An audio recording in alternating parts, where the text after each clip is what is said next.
میرے عزیزو، یہی وہ جذبہ ہے جو سفر کی ساری تھکان اتار دیتا ہے. یہی وہ محبتیں ہیں جو بیمار کو صحیح کر کے کھڑا کر دیتی ہیں.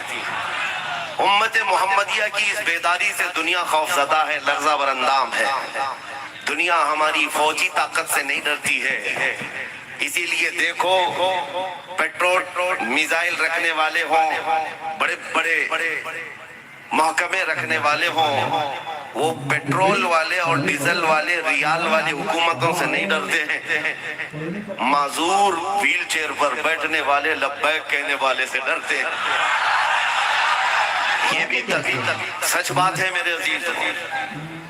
دنیا ہماری کرسیوں سے نہیں ڈرتی ہے، بڑے بڑے مالداروں سے نہیں ڈرتی ہے. دنیا کو خوف ہے تو ان کمزوروں سے جو لڑکھڑاتے قدموں میں بھی اپنے نبی کو پکارتے، اس لیے کہ ان کو پتا ہے ان کی آواز میں اور ان کی پکار میں اتنا دم ہے، اتنا دم ہے کہ رب تبارک و تعالی ان کی پکار پر سمندروں میں راستے پیدا کر دیتا ہے. ان کی پکار پر آندھیاں اپنا رخ موڑ لیتی ہیں. دی اذانیں کبھی یورپ کے کلیساؤں میں تو کبھی افریقہ کے تپتے ہوئے صحراؤں میں. آ گیا عین لڑائی میں گر وقت نماز، قبلہ روح ہو کے زمین بوس ہوئی قوم حجاز. یہ ہماری تاریخ میں بتا رہا ہوں، صحابہ اکرام، تابعین اعظام، نبی پاک کے غلام، جن کا حال یہ تھا، دشت تو دشت ہے دریا بھی نہ چھوڑے ہم نے، بحر ظلمات میں دوڑا دیے گھوڑے ہم نے. ایک ہی صف میں کھڑے ہو گئے محمود و ایاز، نہ بندہ رہا نہ کوئی بندہ نواز. ٹل نہ سکتے تھے جنگ میں اگر اڑ جاتے تھے، پاؤں شیروں کے بھی میدان سے اکھڑ جاتے تھے. حق سے سرکش ہوا کوئی تو بگڑ جاتے تھے. ارے تیغ کیا چیز ہے، ہم توپ سے بھی لڑ جاتے تھے. سبحان اللہ، سبحان اللہ، بے شک یہ ہماری تاریخ ہے. میرے عزیزو، یہ جذبہ دنیا یہ چاہتی ہے کہ دوبارہ ان کے اندر بیداری نہ آنے پائے. اسی لیے ان زبانوں کو کاٹا جائے گا جو تمہیں بیدار کرنا چاہتی ہیں. ان علماء کی گردنوں میں پھندے ڈالے جائیں گے، یا تو خریدا جائے گا، یا جیل میں ڈالا جائے گا، یا تو ان کو مار دیا جائے گا. یہ تین چیزیں دنیا ہمیشہ کرتی آئی ہے جو قوم کو بیدار کرتا ہے. یہ جب میں پڑھ رہا تھا اسی وقت میرے استاد گرامی نے مجھے بتایا تھا، یہ راستہ بڑا کٹھن ہے، سوچ سمجھ کر کے اختیار کر لینا. اگر ان تینوں چیزوں سے نبرد آزما ہونے کی طاقت رکھتے ہو تو میدان میں اتر جاؤ، اور نہیں مصلحت کے ساتھ جینا ہے تو پھر کسی سیاسی نیتا کی جوتیاں اٹھا کر زندگی پر آرام سے رہ سکتے ہو.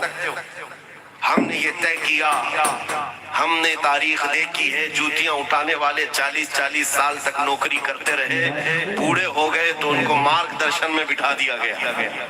جاؤ اب تمہارا کام نہیں ہے، پارٹی میں تمہارا کام نہیں، نئے لوگ ہیں. لیکن حضور پاک کی غلامی میں ہم نے دیکھا ہے جو جتنا بوڑھا ہوتا ہے عزت بڑھتی چلی جاتی ہے. سبحان اللہ، بے شک یہاں عزت بڑھتی چلی جاتی ہے، اور محمد کے غلاموں میں تو بڑھاپا آ ہی نہیں سکتا. واہ واہ. کیا میرے عزیزو، آپ نے یہاں وہ آنکھیں بھی ہوں گی جنہوں نے تاج الشریعہ کو دیکھا ہوگا. 75 سال کی عمر میں حسن و جمال کا حال یہ تھا، 1,00,000 نوجوانوں کو ایک طرف بٹھاؤ، آنکھیں اس طرف نہیں جائیں گی، اس ایک تاج الشریعہ کو دیکھنا چاہیے. وجہ کیا ہے؟ وہ حسن پاؤڈر لالی میک اپ کا نہیں تھا، وہ قدم مصطفیٰ سے ملا ہوا. اسی لیے میرے عزیزو، میں جو بات کہنے جا رہا ہوں بڑی ذمہ داری کے ساتھ، جوناگڑھ کی سرزمین پر آنے کا بڑا خواب تھا، اس لیے کہ یہاں سے ہم وہ اعلان کریں جس اعلان کو سننے کے لیے بہت سارے لوگ انتظار میں ہوں گے. ایک بات ہے، آج میں اعلان کر رہا ہوں، مجھے حیرت ہوتی ہے، میں نے پڑھ کر کے دیکھا اسی سرزمین سے بہت پہلے ہی اعلان ہو چکا تھا. میں نے آج کچھ کی سرزمین پر ممبر سے ایک خطاب میں یہ کہا تھا، لوگوں یاد رکھو، میرا یہ پیغام پہنچا دو، کسی مسجد میں بت رکھ دینے سے، مسجد میں ایک بت رکھ دینے سے کوئی مسجد بت خانہ نہیں بنتی، کیونکہ تاریخ میں ہے تم نے ایک رکھا ہے، کعبے میں تو 360 رکھے تھے، تب بھی کعبہ کعبہ ہی تھا، کعبے کا نہ طواف رکا نہ حج رکا. یہ تو ہم آج کہہ رہے تھے، لیکن جوناگڑھ آنے کے بعد پتا چلا یہاں تقریباً 50 سال پہلے مرد قلندر شہزادہ